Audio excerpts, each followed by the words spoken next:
Segala puji bagi Allah yang telah memberikan kita nikmat, beribu-ribu nikmat, bermacam-macam nikmat, sehingga kita tak bisa hidup sampai hari kiamat.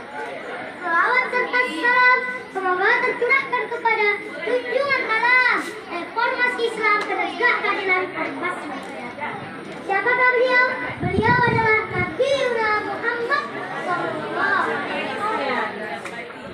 Tuan-tuan, puan-puan, Bapak, Ibu, dan hadirin sekalian, pada kesempatan kali ini saya akan menyampaikan sebuah tausiah singkat dengan judul Jangan Takut Bersedekah.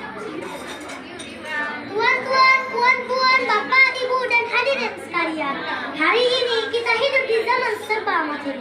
Banyak orang takut kehilangan harta, takut miskin, takut rezekinya habis. Mengapa? Akibatnya banyak di antara kita yang benar mengeluarkan sebagian hartanya untuk bersedekah. Padahal Allah sudah menjanjikan balasan yang besar bagi orang-orang yang berhormat bersedekah.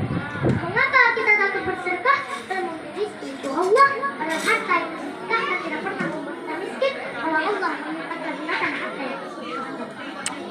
Allah Subhanahu wa Ta'ala berfirman dalam surah Al-Baqarah ayat 261 yang berbunyi, A'udzu billahi minasy syaithanir rajim.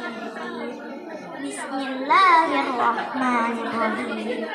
Masalul ladzina yunfikuna amwalahum fi sabilillahi kamathali habbatin ambatat sab'a sanabila fi kulli sumbulatin mi'atu habbah wallahu yudha'ifu liman yasha'u wallahu wasi'un 'alim.